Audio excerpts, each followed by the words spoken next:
ખાસ કરીને અમારા ઉમેદવાર અને ખાસ કરીને કાર્યકર્તાઓને ટોર્ચરિંગ કરવામાં આવે છે કે ખાસ કરીને આમ આદમી પાર્ટી ઇલેક્શન ન જીતવી પડે. એક આઈએસ ઓફિસર તરીકે એસપી સાહેબ છે, આઈજી સાહેબ છે, ફરજ બજાવતા હોય અને એની નાક નીચે જો પોલીસ આવું કાર્ય કરે તો દેશની આમ જનતાને ન્યાયની અપેક્ષા રાખી શકાય તેવી સ્થિતિ નબળી પડતી જાય છે. કોઈ પણ પગલા નહીં કે બીજેપીને જીતાડવાનો પ્રયાસ કરવામાં આવી રહ્યો છે. અમે કદાચિત આ તાલુકા પંચાયત એમના દબાણથી હારી જાય તેવી પણ કોઈ સ્થિતિ નથી અને કદાચિત હારી જાય તો અમે નથી હારતા. આમાં આ દેશનો લો એન્ડ ઓર્ડર હારે છે. કોંગ્રેસે તો પહેલાથી જ પોલીસ પર ગંભીર આરોપો લગાવ્યા હતા. હવે જવલ્લેજ બોલતા દેખાતા ગારિયાધારથી આમ આદમી પાર્ટીના ધારાસભ્ય સુધીર વાઘાણીએ પોલીસ પર આરોપ લગાવ્યા છે. એમનું કહેવું છે કે જેણે કાયદો વ્યવસ્થા સાચવવાની છે એ પોલીસ જ સ્થાનિક સ્વરાજની ચૂંટણીમાં ભાજપના એજન્ટ બનીને કામ કરે છે. તો સાંભળીએ સુધીર વાઘાણીને. નમસ્કાર મિત્રો, હું સુધીર વાઘાણી ગારિયાધારથી.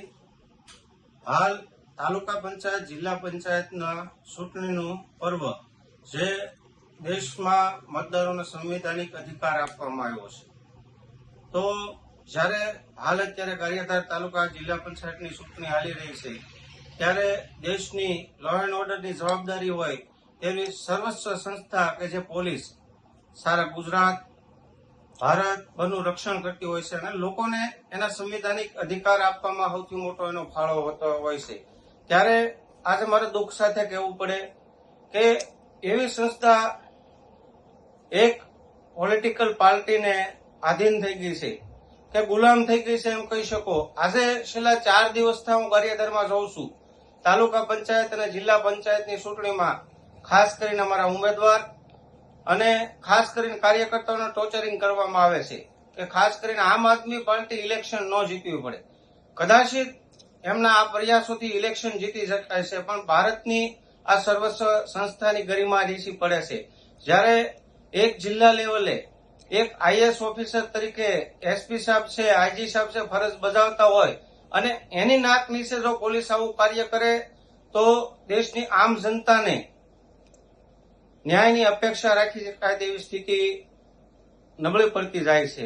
બીજું કે જ્યારે ચૂંટણીમાં ઇલેક્શનનું જે દેખરેખ રાખતા કલેક્ટર સાહેબ છે તો તેને પણ મેં 3 વાર જાણ કરી છે, તોય કોઈ પગલા લેવામાં નથી આવ્યા અને સતત આ કાર્ય ચાલુ છે.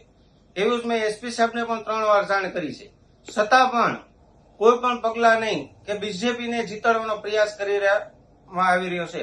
અમે કદાચિત આ તાલુકા પંચાયત એમના દબાણથી હારી જાય તેવી પણ કોઈ સ્થિતિ નથી અને કદાચિત હારી જાય તો અમે નથી હારતા. આમાં આ દેશનો લો એન્ડ ઓર્ડર હારે છે કે દેશની જે ન્યાય પ્રક્રિયા છે એ હારે છે કે લોકોને ન્યાયની પ્રણાલીમાં વિશ્વાસ ઉઠતો જાય.